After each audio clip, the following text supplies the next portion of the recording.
নমস্কার বন্ধুরা, আমি প্রিয়াঙ্কা রান্নাঘরে আপনাদের সকল বন্ধুদের স্বাগত। আজকে রেসিপি শেয়ার করব আপনাদের কাছে একেবারে অন্য ধরনের একটা নতুন রেসিপি, বিরিয়ানি স্টাইলে খিচুড়ি। আপনারা প্রথম থেকে শেষ পর্যন্ত ভিডিওটা দেখবেন, তাহলে বুঝতে পারবেন রেসিপিটি একেবারে অন্য স্বাদে আর অন্য ধরনের আপনাদের কাছে দেখাবো।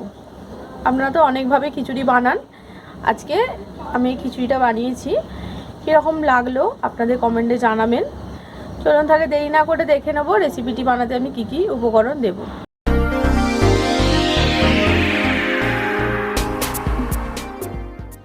নর্মাল ভাতের চাল নিয়েছি 250 গ্রাম, এটাকে ধুয়ে পরিষ্কার রেখেছি।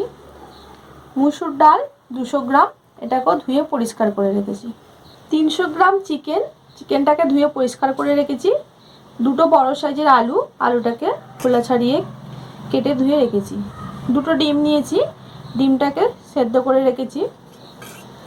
আর হাফ চা চামচ কেশরি রং, 4টে মিডিয়াম সাইজের পেঁয়াজ কুচি, একটা টমেটো কুচি, তেজপাতা 4টে আর শুকনো লঙ্কা একটা ফোড়নে ব্যবহার করব।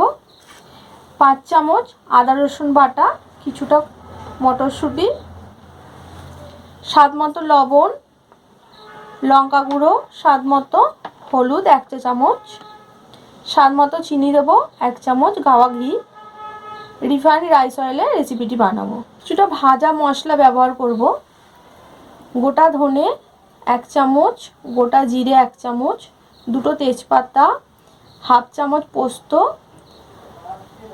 10 থেকে 12 পিস গোলমরিচ, একটা শুকনো লঙ্কা, লবঙ্গ আর দারচিনি। এটাকে আমি ভেজে গুঁড়ো মশলা বানিয়ে নেব। সবার প্রথমে ডিমগুলো আমি একটু ছিদ্র করে নেব, যাতে ঝাল নুনটা ভালোভাবে ভেতরে যায়। দিয়ে দেবো কেশরি রং,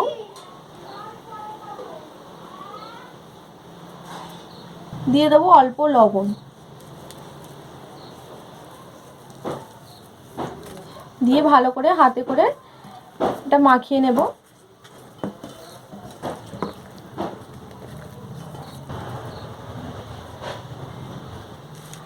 এভাবে মেখে আমি 10 মিনিট রেখে দেবো। গ্যাসটা জেলে কড়াইটা গরম বসিয়ে দিয়েছি। কড়াইটা গরম হয়ে গেছে। সবার প্রথমে আমি মশলাটা ভেজে নেব। দিয়ে দেবো গোটা ধনে, দিয়ে দেবো গোলমরিচ,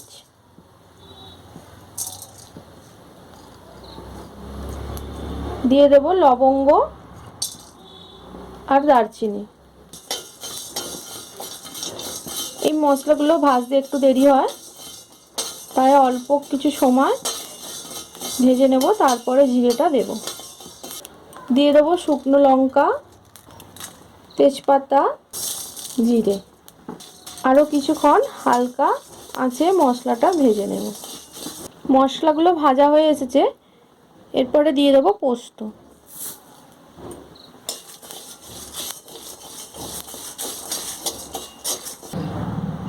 মশলাগুলো আমি নামিয়ে নিয়েছি, এবার ঠান্ডা করে এটা গুঁড়িয়ে নেব। কড়াইটা গরম হয়ে গেছে, দিয়ে দেব রিফাইন্ড রাইস অয়েল। তেলটা খুব ভালোভাবে গরম হয়ে গেছে, তেলের মধ্যে দিয়ে দেব আলু।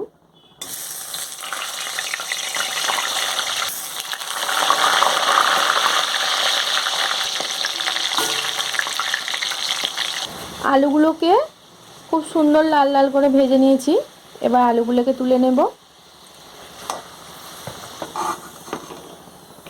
এবার এই তেলের মধ্যে দিয়ে দেব ডিম।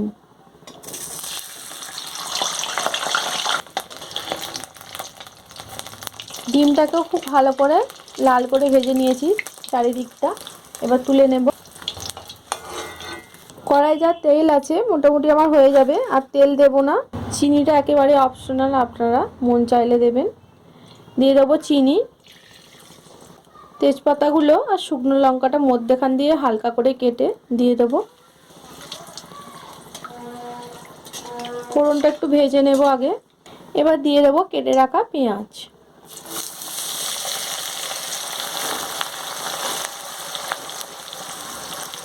গ্যাসের আঁচটা বাড়িয়ে পেঁয়াজটাকে ব্রাউন করে ভেজে নেব আগে।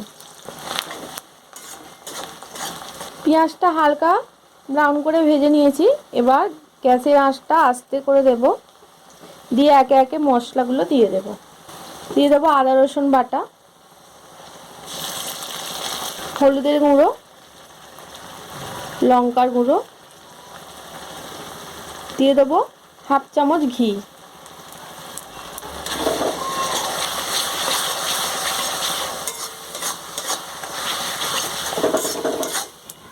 দিয়ে দেবো টমেটো কুচি, দিয়ে মশলাটাকে 2 মিনিট কষিয়ে নেব।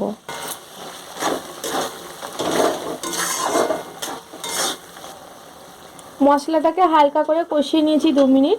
এরপর দিয়ে দেব চিকেনটা।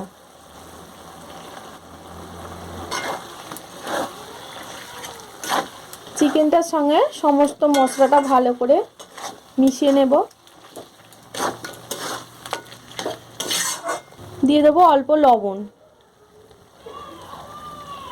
এবার হালকা আঁচে চিকেনটার সাথে মশলাটা কষিয়ে নেব ভালো করে। চিকেনটা খুব ভালোভাবে কষানো হয়ে গেছে, চিকেন থেকে তেল ছেড়ে এসেছে। এবার ভাজা মশলা থেকে দিয়ে দেব 2 চামচ ভাজা মশলা,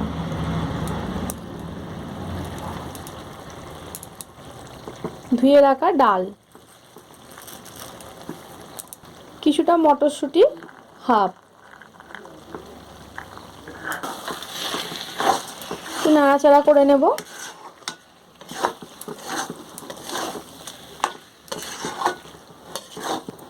এবার দিয়ে দেব চাল। সমস্ত কিছু আমি ধুয়ে রেখেছিলাম আগেই।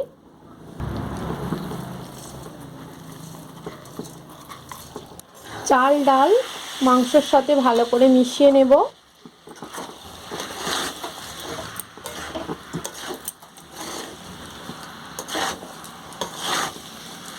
দারুণই খেতে ভালো হয় রেসিপিটি। আপনারা অবশ্যই প্রথম থেকে শেষ পর্যন্ত দেখবেন আর বাড়িতে বানাবেন। এবার দিয়ে দেব জল।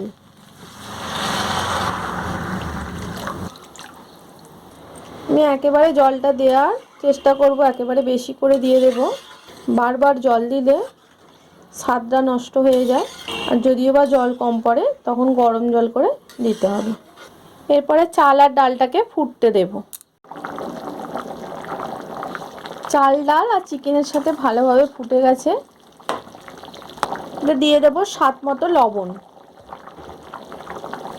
দিয়ে দেব হাফ কড়াইশুঁটিটা রেখে দিয়েছিলাম কড়াইশুঁটি, দিয়ে দেব ভেজে রাখা আলু, ভেজে রাখা ডিম,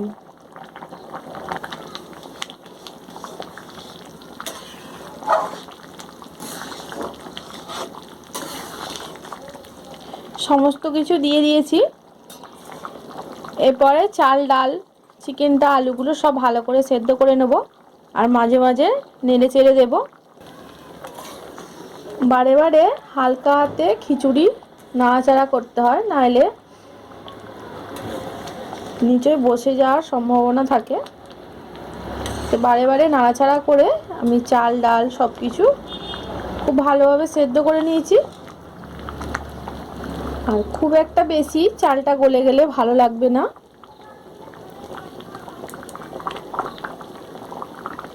এবার আমি হয়ে গেছে, গ্যাসটা অফ করে দেবো।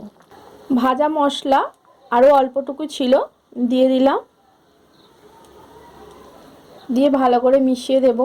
এতে গোলাপ জল কিংবা আতর দিলে একদমই ভালো লাগবে না।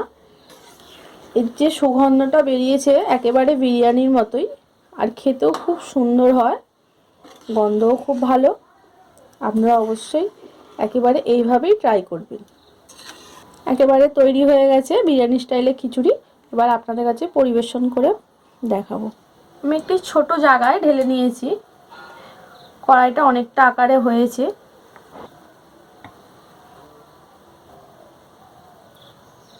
এর সাথে আলু ভাজা বেগুন ভাজা কোনো কিছুই লাগে না, কম সময়ের মধ্যে দারুণ সুস্বাদু খেতে হয়। আপনারা অবশ্যই চটপট বাড়িতে বানিয়ে নেবেন।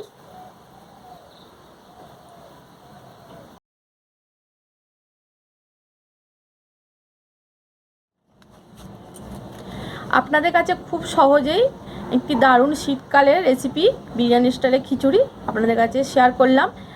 আশা করি আপনাদের খুব ভালো লাগবে। বাড়িতে অবশ্যই ট্রাই করবেন, লাইক শেয়ার কমেন্ট করবেন। আর নতুন বন্ধুরা প্লিজ চ্যানেলটিকে সাবস্ক্রাইব করে আমার পাশে থাকবেন। আজ এই পর্যন্ত, ফিরে আসবো নতুন কোনো রেসিপি নিয়ে। সুস্থ থাকবেন, ভালো থাকবেন। নমস্কার বন্ধুরা।